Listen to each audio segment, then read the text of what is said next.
بسم اللہ الرحمن الرحیم لبیک لبیک لبیک یا رسول اللہ صلی اللہ علیہ وسلم۔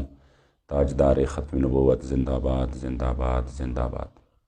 محمد شفیق امینی، رکن شورا تحریک لبیک یا رسول اللہ پاکستان و سربراہ مذاکراتی کمیٹی تحریک لبیک یا رسول اللہ پاکستان مخاطبوں۔ ناظرین کرام، اس وقت پوری حکومت اپنے وسائل کو بروئے کار لاتے ہوئے تحریک کے خلاف پروپیگنڈا کرنے میں مصروف عمل ہے اور ہر آواز کو دبانے کی کوشش کی ہے اور ظلم بالائے ظلم کر رہے ہیں، جس کا تماشا پوری قوم دیکھ رہی ہے۔ وفاقی وزراء، جس میں شیخ رشید و نور الحق قادری شامل تھے، انہوں نے ایک پریس کانفرنس میں، جو کہ صرف جھوٹ اور الزامات لگائیں، ساری کی ساری پریس کانفرنس ہے وہ جھوٹ کا پلندہ ہے، اور یوں محسوس ہوتا ہے کہ ان کو بہت بڑا ٹاسک دیا گیا ہے کہ کسی بھی صورت آپ اس عظیم تحریک کو، جو خالصتاً پاکستان میں نظام مصطفیٰ صلی اللہ علیہ وآلہ وسلم کے لیے میدان میں تھی، اس کو بدنام کرنا ہے، چاہے اس کے لیے آپ کو جس حد سے بھی جانا، آگے گزر جانا پڑے۔ یوں محسوس ہوتا ہے جیسے یہ لوگ محب وطن ہیں اور ہم اس وطن کے دشمن ہیں۔ یوں محسوس ہوتا ہے جیسے یہ لوگ عوام کے انتہائی، عوام کے ساتھ مخلص ہے اور عوام کے دکھ درد میں شریک ہے، اور ہم جو ہے وہ عوام کے دشمن ہیں۔ ناظرین کرام، بات یہ ہے کہ ہمارے ساتھ ایک معاہدہ ہوا جس کو معاہدہ فیض آباد کا نام دیا گیا۔ اس معاہدہ فیض آباد میں ہمارے ساتھ انہی لوگوں نے، اور ان کی جو ادارے ہیں ہمارے، اس کی سربراہان بیٹھے تھے، اور انہوں نے ہمارے ساتھ ایک معاہدہ طے ہوا، جس میں اسی وقت بریگیڈیئر ریٹائر اعجاز شاہ تھے کہ فرانس کی سفیر کی ملک بدری کے حوالے سے ہم آپ سے 3 مہینے کا ٹائم لیتے ہیں۔ ہم نے 3 مہینے کا مکمل طور پہ ٹائم دے دیا۔ اس کے بعد جب 3 مہینے تقریباً وہ مکمل ہونے کو تھے، تو ہمارے امیر محترم نے ان کو وہ وعدہ یاد دلایا بابا جی کے چیلم پر۔ تب انہوں نے دوبارہ سے ہمارے ساتھ رابطہ کیا۔ پہلے تو کہا کہ ہم اس معاہدے پر شرمندہ ہیں، آپ پیچھے چلے جائیں، اور پیچھے ہٹنے کی صورت میں ہم آپ کو اتنے آفر دے رہے ہیں، جن میں پیسے بھی تھے، جن میں سینٹ بھی تھا، جس میں آئندہ کے لیے ہمارے ساتھ اتحاد کی باتیں بھی ہو رہی تھی۔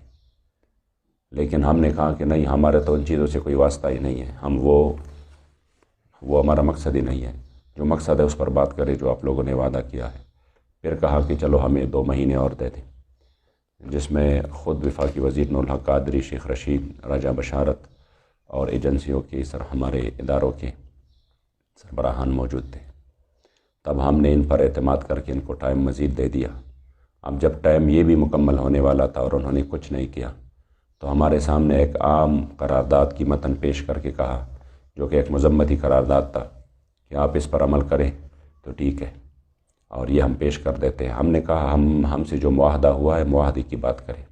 اس میں تو معاہدے کی کوئی بات ہی نہیں ہے۔ یہ تو 5 مہینے پہلے بھی آپ مان رہے تھے کہ نہیں، آپ سفیر کی بات چھوڑ دو، ہم جو ہے نا ایک مذمتی قرارداد لے آتے ہیں۔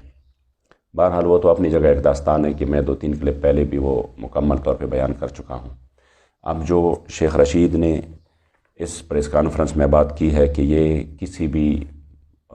صورت میں فیض آباد آنے پر بضد تھے، 3 مرتبہ آ چکے تھے، اور 4تھی مرتبہ یہ آنے پر بضد تھے، لعنت اللہ علی الکاذبین۔ یہ شخص کتنا بڑا جھوٹا ہے اور کس ڈٹائی سے یہ جھوٹ بول رہے ہیں۔ یہ اندر جب میرے ساتھ ان کی مذاکرات ہو رہے تھے، تو یہ چیخ رہا تھا اور چیخ کر کہہ رہا تھا کہ میں جو ہے اگر کسی چیز پر دستخط کر دوں تو پھر میں اپنی وزارت بھی اس کے لیے قربان کر سکتا ہوں، اور میں ختم نبوت کا بہت بڑا سپاہی ہوں، میں نے بہت بڑی جیل کاٹی ہے۔ ہم نے کہا اللہ کریم اس کا آپ کو اجر دے، آپ یہ کام بھی کریں تو انشاءاللہ تعالیٰ آپ ہمارے سروں کے تاج ہے۔ تو انہوں نے کہا نہیں، ایک وزارت تو کیا، میں پوری وزارت کو ٹکرا سکتا ہوں، لیکن اس پر کوئی کمپرومائز نہیں ہے، جب میں سائن کروں گا تو پھر میں اس کے پاس رکھوں گا۔ تو اسی وقت تو یہ چیخ کر یہ کہہ رہے تھے، اور آپ کہہ رہے تھے کہ نہ ملک قربان ہو سکتا ہے اور نہ ان کی وزارت قربان ہو سکتی ہے۔ حالانکہ ہماری جو ایمانی غیرت ہے وہ یہ ہے کہ ناموس رسالت پر ایک ملک تو کیا، پوری دنیا اور ما فیہا قربان ہو سکتا ہے، لیکن ناموس رسالت پر کوئی دوسری بات نہیں ہو سکتی۔ لیکن افسوس کی بات یہ ہے کہ انہوں نے وہ معاہدے کا ذکر ہی نہیں کیا، نہ وہ معاہدہ جو انہوں نے سائن کیے تھے کہ ہم اسی معاہدے کو تکمیل تک پہنچائیں گے، اسی پر بات ہی نہیں کی۔ بات کبھی ایک کر رہے کبھی دوسری کر رہے ہیں، اور ساتھ میں پھر کہہ رہے کہ ہمارے 580 ہمارے پولیس والے زخمی ہیں، ہمارے شہداء ہیں، میں ان کے پاس جاؤں گا، ان کا ہمیں بھی دکھ ہے۔ اور میں یہ بھی یقین سے کہہ سکتا ہوں کہ اس میں جو اکثریت زخمی ہیں یہ آپ ہی کے لوگوں نے زخمی کی ہیں، جو کہ سول کپڑوں میں آئے تھے اور وہ صرف انتشار کے لیے آئے تھے، کیونکہ تحریک کا یہی مقصد ہی نہیں ہے، تحریک کا یہی پیغام ہی نہیں ہے، تحریک کا یہ چیز جو ہے نا، تحریک کے خون میں شامل نہیں ہے کہ وہ اپنے لوگوں کو نقصان پہنچائے۔ ہمیشہ سے ایسے ہی ہوتا رہا۔ پچھلے دھرنے میں بھی ہم نے شہریار افریدی کے سامنے ہم نے یہ رکھا، اور انہوں نے باقاعدہ اسمبلی کی فلور پہ کہا کہ جنہوں نے توڑ پھوڑ کی تھی شیخو پورہ وغیرہ میں، وہ تحریک کے لوگ نہیں تھے، وہ دوسرے پارٹیوں کے لوگ تھے، اور ہم نے ان کو پھر نادرا کے ذریعے ان کے جو ہے نا وہ تمام کے تمام اس کی تحقیقات کی ہے۔ تو اب بھی ہم کہہ رہے ہیں، جو اکا دکا واقعات ہوئے ہیں اس طرح کی، جب آپ ہمارے اوپر ہمارے کارکنوں پر گولیاں برسا رہے تھے تو ظاہری بات ہے پھر اس عمل کا تو رد عمل ہوتا ہے، لیکن صرف اور صرف یہ ہے کہ اس طرح ان کا ذکر کرنا، وہ بھی ہمارے پولیس والے ہیں، ہمارے بھائی ہیں، ہم اس کی دکھ میں درد میں شریک ہیں، لیکن کیا آپ صرف ان پولیس والوں کے وزیر ہیں؟ یہ جو قوم کے بچوں کو آپ نے، ہزاروں بچوں کو آپ نے معذور کیا اور ان کی ٹانگیں توڑوائی، ان کی آنکھیں نکالے، اور ان کو بچوں کو، چھوٹے چھوٹے بچوں کو آپ نے ربڑ کی گولیاں قریب سے ماری، جن سے وہ شہید ہو گئے، جو آپ نے سیدھی گولیاں ماری بزرگوں پر، جس میں 80 سالہ بزرگ شامل، جس میں نوجوان لوگ شامل، ان کا تو آپ نے ذکر بھی نہیں کیا۔ کم از کم اس کا بھی میڈیا میں ذکر کرتے کہ ہم نے جو اتنا بڑا ظلم کیا ایک ایسے بندوں پر جو کہ خالصتاً دینی اور شرعی مسئلے کے لیے میدان میں تھے۔ چلو جیسا بھی ہے، انشاءاللہ تعالی وقت آنے والا ہے، قوم کے سامنے سب کچھ واضح ہو جائے گا۔ اس کے بعد جو نور الحق قادری ہے وہ کہہ رہا ہے کہ میں گزشتہ 2 سال سے ان کے ساتھ انگیج رہا، تو میں کچھ گزشتہ 2 سال کی سٹوری بھی تھوڑی سی قوم کے سامنے لاؤں کہ پچھلی مرتبہ جب آسیہ ملونہ کے حوالے سے پوری قوم روڈوں پر تھی تو آپ بھی آئے اور آپ نے کہا کہ میں اس میں جو ہے نا وہ درمیان میں ہوتا ہوں اور آپ لوگ اس دھرنے کو ختم کریں۔ پھر اس کے بعد میں نے آپ سے اسلام آباد میں ملاقات کی، میرے ساتھ 2 اور اراکین شورا بھی تھے، اور اس میں ہماری ملاقات شہریار افریدی سے ہوئی۔ ہمیں محسوس ہوا کہ آپ لوگ وعدے کی پاسداری نہیں کر رہے، جو ہمارے ساتھ آپ نے آسیہ ملونہ کے حوالے سے وعدہ کیا تھا۔ تو اسی میں آپ نے ہمیں شہریار افریدی سے ملایا، وہ بھی سامنے تھا، میں بالکل آپ کے ساتھ ہی بیٹھا ہوا تھا۔ شہریار افریدی آپ کے سامنے بار بار ہاتھ زمین پہ لگا کر کہہ رہا تھا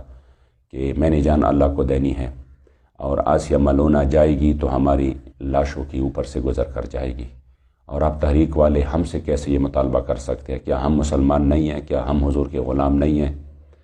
تو آپ جب بار بار یہ بات آپ کے سامنے وہ کرتے رہے تو میں نے اپنے ساتھیوں کو کہا کہ یار ان کو مزید یہ بات کرتے ہوئے بھی ہمیں شرم آ رہی ہے، یہ اتنے ماشاءاللہ سچے سچے پکے مسلمان اور عاشق رسول ہیں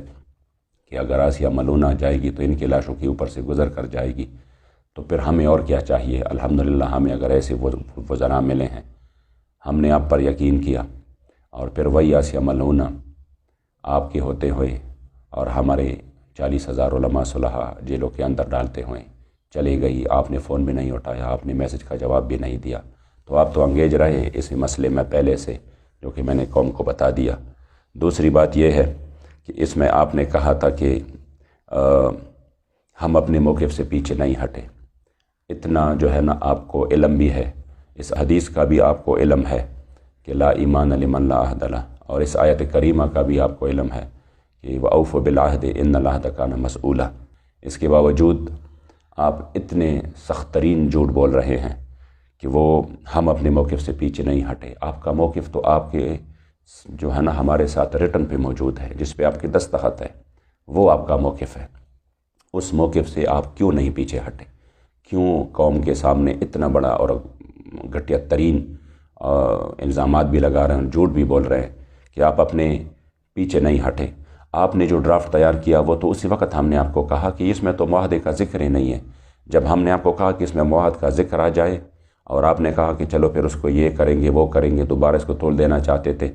تو اسی وقت شیخ رشید نے آپ کو کہا کہ دیکھو، جو ساتھ میں بیٹھے تھے اس کو بھی کہا اور آپ کو بھی کہا تھا کہ دیکھو ان کے ساتھ بات گول مول مت کرو، بالکل کلیئر اور صاف بات ان کو کہہ دو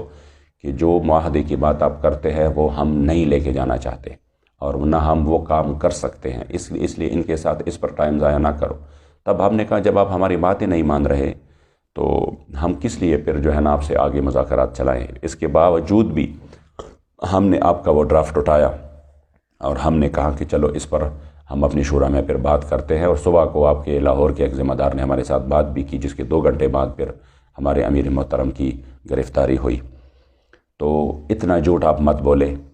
اور صرف ایک وزارت کی خاطر اور وزارت کی چمک دمک کی خاطر میں تو سوچ بھی نہیں سکتا کہ ایک بندہ جس کے پاس علم بھی ہو، جس کے فیملی بیک گراؤنڈ بھی اس طرح ہو، وہ صرف ایک وزارت کی خاطر اتنی بڑی جھوٹ بولے، اور وہ ایک خالصتاً ایک مذہبی تحریک پر جو کہ حضور کی عزت و ناموس کے لیے میدان میں ہو، اس کے خلاف اتنی سازشیں کرے اور وہ صرف وزارت کی خاطر اس کا حصہ بنے۔ حاشا وکلا کہ ہم نے کبھی یہ سوچا بھی تھا کہ اس طرح ہوگا۔ چلو قسمت کی بات ہے کہ آپ کس کو خوش کر رہے ہیں، انشاءاللہ آنکھ بند کرنے کی دیر ہے، پتہ چل جائے گا دنیا میں بھی اور آخرت میں بھی انشاءاللہ۔ آپ نے اس کے بعد کہا ہے کہ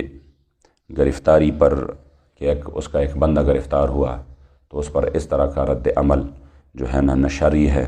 نہ دینی ہے، نہ اخلاقی ہے۔ تو میں آپ سے پوچھتا ہوں کہ رد عمل تو نہ شرعی ہے، نہ دینی ہے، نہ اخلاقی ہے، لیکن عمل کیا ہے؟ ایک بے گناہ بندے کو جنہوں نے آپ سے وعدہ کیا تھا کہ ہم 20 تک کچھ بھی نہیں کریں گے، لیکن انہوں نے ابھی 20 تو اب بھی نہیں آیا، ایک بے گناہ بندے پر کس طرح آپ یہ الزام لگا سکتے ہیں کہ یہ اس کی جو گرفتاری ہے تو کیا وہ شرعی ہے یا آئینی ہے یا اخلاقی ہے؟ اس لیے کم از کم قوم جو ہے نا ان باتوں کو سوچے اور یہ ذہن میں رکھ کے کہ یہ کس کے کہنے پر یہ سب کچھ یہ کر رہے ہیں اور کس کو خوش کرنے کے لیے یہ سب کچھ کیا جا رہا ہے۔ انشاءاللہ تعالی ہم اللہ و رسول کے سامنے سرخرو ہے، اور اس مسئلے میں قوم کے سامنے بھی سرخرو ہے۔ ہم نے شہداء دیے، ہم نے بڑے تکالیف اور مصیبتیں برداشت کی اور مزید بھی برداشت کریں گے، کیونکہ ہمیں ان کے معاملات کا پتہ ہے، لیکن کم از کم یہ قوم انشاءاللہ تعالی اسی پر ضرور وہ مطمئن رہے گی کہ ایک جماعت ایسی تھی جنہوں نے کبھی اپنے اصول کا اور اپنے نظریات کا سودا نہیں کیا، اور اپنے کریمہ کا صلی اللہ علیہ وسلم کی عزت و ناموس کے لیے میدان میں رہے۔ اللہ کریم جل جلالہ ہم تمام امت مسلمہ کو اور بالخصوص پاکستان کو حق بولنے کی، حق کہنے کی اور حق کو قبول کرنے کی توفیق عطا فرمائے۔ لبیک لبیک لبیک۔